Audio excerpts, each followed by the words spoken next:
Hello everyone, welcome to our channel. This is Srishti Agarwal. तो कैसे हैं आप सभी? आई होप आप सभी स्वस्थ होंगे, मस्त होंगे और अपनी पढ़ाई को अच्छे से कर रहे होंगे, अपने एग्जाम्स की प्रिपरेशन अच्छे से कर रहे होंगे। तो हमने स्टार्ट की थी आपके सब्जेक्ट इंग्लिश की वर्कबुक के सॉल्यूशन क्लास 10th के स्टूडेंट्स के लिए।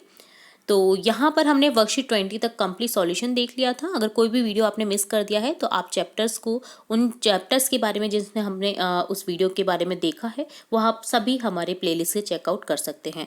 क्योंकि हम समझते हुए जा रहे हैं प्रत्येक वर्कशीट में उस दिए गए पर्टिकुलर पैरा या पर्टिकुलर टॉपिक से रिलेट कंप्लीट डिटेल। तो यहाँ आपका दे रखा है लेसन 7 द नेकलेस से संबंधित क्वेश्चन आंसर्स। द नेकलेस, जिसका हिंदी अर्थ होता है गले का हार। इस चैप्टर को गोडे मॉकपसेंट ने लिखा है। गाइडी मोपासेंट भी इन्हें कहा जाता है, जो कि एक फ्रांसीसी लेखक थे जो अपनी लघु कथाओं और उपन्यासों के लिए जाने जाते थे।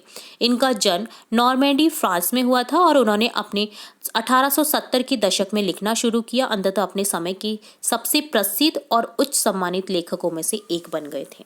उनकी कुछ प्रसिद्ध रचनाएं भी थी। लघु कथाएं द नेकलेस, बॉल्ड सोफ, द हॉर्ला के साथ साथ उपन्यास बेल अमी और पियरे और जीन भी शामिल हैं। उन्होंने अपने पूरे कैरियर में कई यात्रा वृत्तांत और नाटक भी लिखे हैं। उनकी साहित्यिक सफलता के बावजूद मॉपसन का निजी जीवन बीमारी और मानसिक स्वास्थ्य से ग्रस्त रहा। अंततः 42 साल की आयु में सिफिलिस से उनकी मृत्यु हो गई और फिर भी फ्रांसीसी साहित्य पर उनका प्रभाव अद्वितीय है और उनकी रचनाएं आज भी व्यापक रूप से पढ़ी जा रही हैं। ठीक है, इस चैप्टर के बारे में थोड़ा सा डिटेल देखेंगे, देन इसकी समरी देखेंगे। तो जो ये स्टोरी है द नेकलेस, मटिल्डा नाम की एक स्वार्थी महिला के इर्द गिर्द घूमती है। वह अपने जीवन से असंतुष्ट है क्योंकि वह एक अमीर पति चाहती है, लेकिन क्योंकि वह एक ऐसे परिवार से है जो दहेज लेने में असमर्थ है, इसलिए उसकी शादी एक क्लर्क से हुई है। एक दिन मंत्री के घर एक पार्टी में दोनों पति पत्नी को इनवाइट किया जाता है, लेकिन ऐसी पार्टी में पहनने के लिए मटिल्डा के पास अच्छे कपड़े और गहने नहीं हैं।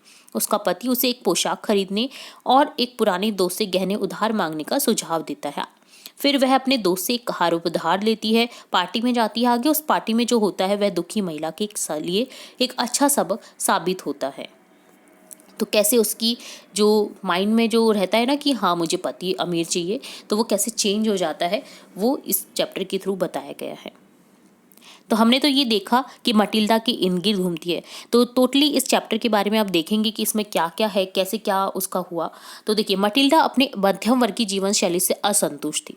जीवन में लगातार बेहतर चीज़ों के लिए वह तरसती रहती थी। एक दिन उसका पति एक पार्टी में इन्वाइट करने के लिए घर आता है। मटिल्डा बहुत एक्साइटेड हो जाती है, लेकिन बाद में वह महसूस करती है कि उसके पास तो पहनने के लिए कुछ है ही नहीं। पति सुझाव देता है कि वह अपने अमीर दोस्त मैडम फॉरेस्टियर्स के कुछ गहने उधार ले। मटिल्डा मैडम फॉरेस्टर से एक शानदार हीरे का हार उधार लेती है और पार्टी में भाग लेती है। मटिल्डा अपने जीवन में पहली बार वास्तव में खुशी महसूस करती है, क्योंकि वह उस पार्टी में ध्यान का केंद्र होती है और सभी द्वारा प्रशंसा की जाती है उसकी। हालांकि जब वह घर लौटती है तो उसे पता चलता है कि उसने हार खो दिया है। हार के लिए उसके और उसके पति की उन्मत्त खोज बेकार साबित होती है, उसे नहीं मिल पाता है वो हार। अंततः वे मैडम फॉरेस्टियर को दूसरा हार देने का फैसला करते हैं। वे एक नया हार खरीदने के लिए कड़ी मेहनत करते हुए सालों बिताते हैं, लेकिन सालों बाद पता चला कि यह नकली था और उनके वर्षों की परिश्रम का कोई फायदा नहीं हुआ। कहानी भौतिकवाद की विनाशकारी प्रकृति और जीवन की विलासिता एवं स्थिति के लिए प्रयास करने की निरर्थकता को पर प्रकाश डालती है। संपत्ति के साथ मटिल्डा की जुनून और उच्च समाज में स्वीकार की जाने की अपनी इच्छा ने उसे गरीबी की ओर ले जाया गया, जो अंततः उसके पतन की ओर ले जाता है। उसे अधिक के लिए उसकी निरंतर लालसा ने उसे जीवन में वास्तव में महत्वपूर्ण होने की दृष्टि को खो दिया। कहानी दिखाती कि इसकी गंभीर परिणाम कैसे हो सकते हैं।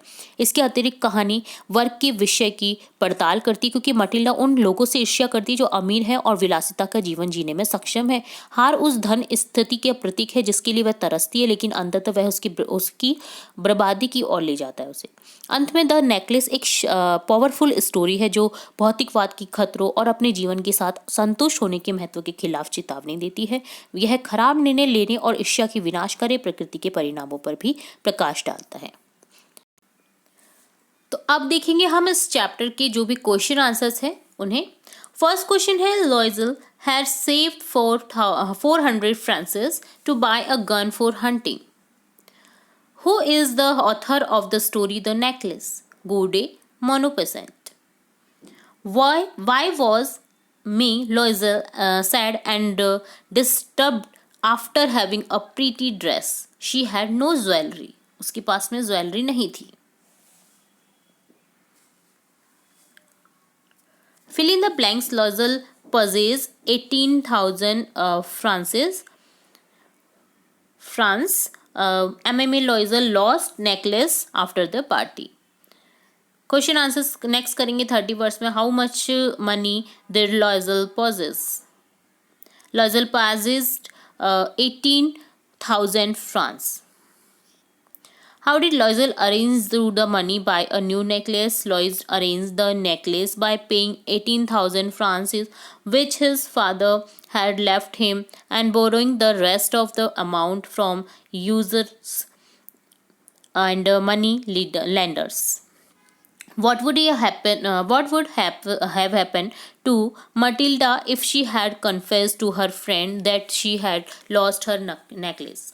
क्या होता अगर वो कन्फेस कर लेती अपनी फ्रेंड को कि उसका नेकलेस जो है वो खो दिया है उसने? तो आंसर होगा, if Matilda would have confess to her friend she had lost her necklace she might have been in lesser trouble than what she had to face after having replace the necklace. Her friend would have definitely been angry with her. Most likely she would also have asked Matilda to replace it and given her a detail from where she had bought the necklace and how much it had cost her. Matilda would have thus known that the jewels in the necklace were actually not real diamonds. Real diamonds का नहीं था वो. It would have cost her far lesser amount to replace it. Matilda would thus have saved herself and her husband of all the troubles then they want through the life would have been much better and easier for them.